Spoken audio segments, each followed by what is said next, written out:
ایسا لفظ ہے جو ہم سب نے زندگی کے کسی نہ کسی مقام پہ اللہ تعالیٰ سے بولا ہے، یا اللہ میں ہی کیوں، یا اللہ میرے ساتھ ہی ایسا کیوں، یا اللہ اس کے ساتھ ایسا کیوں نہیں، یا پھر یا اللہ میرے ساتھ ایسا کیوں نہیں؟ کیونکہ ہم نے کبھی قدر اللہ پہ یقین رکھا ہی نہیں، ہم نے کبھی اللہ تعالیٰ کے فیصلوں پر اور اللہ تعالیٰ کی ٹائمنگ پہ بھروسہ رکھا ہی نہیں، ہم نے کبھی یہ بات سمجھنے کی کوشش ہی نہیں کی کہ جو دروازہ اللہ تعالیٰ نے بند کر دیا ہے اس دروازے کو ہم جتنے مرضی دھکے دے لیں اس نے تب تک نہیں کھلنا جب تک اللہ تعالیٰ کا حکم نہیں ہونا۔ اسی طرح جو دروازہ اللہ تعالیٰ نے ہمارے لیے کھولا ہے اسے ہم جتنا مرضی بند کرنے کی کوشش کر لیں اس نے تب تک بند نہیں ہونا جب تک اللہ تعالیٰ نے نہیں چاہنا۔ ہم کیا کرتے ہیں کہ جب اللہ تعالیٰ ہم پر کوئی ایسا دروازہ کھول دیتا ہے جس سے ہم گزرنا نہیں چاہتے تو ہم ادھر ادھر بھاگنے لگتے ہیں، ہم یہ کوشش کرنے لگتے ہیں کہ کسی طرح سے ہمارے سامنے سے وہ دروازہ ہٹ جائے۔ ہم حقیقت کو تسلیم نہیں کرنا چاہتے اور ہمیں لگتا ہے کہ آنکھیں بند کر لینے سے وہ کھلا ہوا دروازہ بھی بند ہو جائے گا، جبکہ ایسا نہیں ہوتا۔ وہ دروازہ تب تک بند نہیں ہوتا جب تک آپ اس سے گزر نہیں جاتے۔ معاملہ بڑا آسان اور سادہ سا ہے، آپ خود اپنی مرضی سے ہمت کر کے اگر اس دروازے سے نہیں گزریں گے تو اللہ تعالیٰ آپ کو گھما پھرا کر آپ ہی کے راستوں سے واپس آپ کو اسی دروازے تک لے آئے گا، یعنی آپ کے پاس اللہ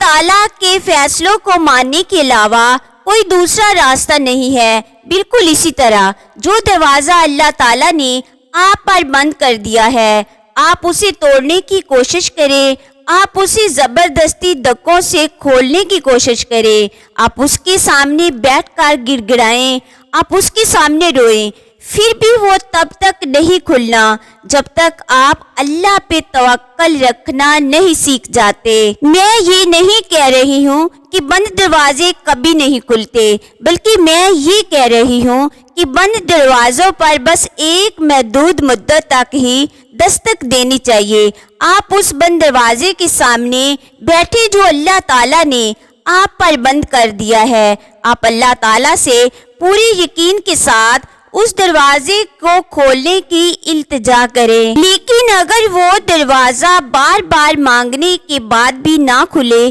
تو یہ قبول کر لیں جتنا تو توکل رکھے کہ یہ دروازہ آپ کے لیے نہیں ہے، اللہ تعالیٰ نے اس سے بھی خوبصورت اور بہترین دروازہ آپ کے لیے چن رکھا ہے۔ آپ کو بس اس بند دروازے کے سامنے سے اٹھ کر چلنا ہے جہاں بھی آپ کو اللہ تعالیٰ لے چلے۔ آپ نے ضد نہیں کرنی، آپ نے اپنی ساری زندگی اس ایک بند دروازے کے لیے خراب نہیں کرنی۔ جب آپ کو اللہ تعالیٰ پہ توکل رکھنے کا کہا جاتا ہے تو اس کا مطلب یہ نہیں ہوتا کہ آپ سے یہ کہا جا رہا ہے کہ دعاؤں میں کوئی طاقت نہیں ہے یا آپ دعا کرنا چھوڑ دیں، بلکہ آپ کو صرف یہ سمجھایا جا رہا ہے کہ ایک محدود وقت تک کوشش بھی کریں اور دعائیں بھی، لیکن پھر جب اس وقت تک بھی کوئی حل نظر نہ آئے تو اللہ تعالیٰ سے یہ دعا کریں کہ اللہ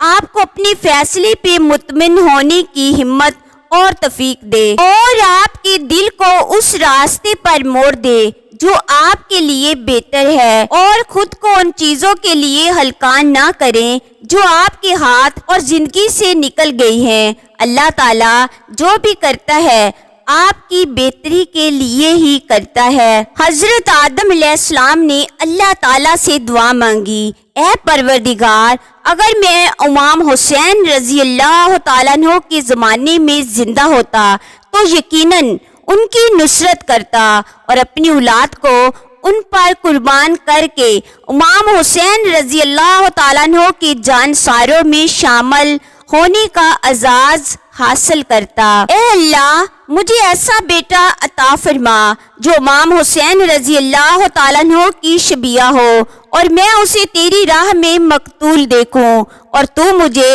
اس غم سے دوچار کر جو تیرے حبیب حضرت محمد مصطفیٰ صلی اللہ علیہ وآلہ وسلم اور تیرے پیارے ولی علی کو شہادت امام حسین رضی اللہ تعالیٰ عنہ سے پہنچے گا۔ اللہ تعالیٰ نے حضرت آدم علیہ السلام کی دعا قبول فرمائی اور انہیں حضرت حابیل رضی اللہ تعالیٰ عنہ سا فرزند عطا فرمایا، جو صورت میں امام حسین رضی اللہ تعالیٰ عنہ کی تصویر اور شبیہ تھا۔ حضرت آدم علیہ السلام نے خواب میں حضرت امام حسین رضی اللہ تعالیٰ عنہ کا علم دیکھا اور اس کی شبیہ بنانے کے لیے اپنے مقتول فرزند حابیل کے خون آلود قمیص ایک لکڑی پر لٹکا دی اور اسے اپنے سامنے زمین پر نصب کر لیا۔ حضرت آدم علیہ السلام نے خواب میں کچھ واقعات کربلا بھی دیکھے تھے، جن سے متاثر ہو کر انہوں نے مرثیہ امام حسین رضی اللہ تعالیٰ عنہ بھی پڑھا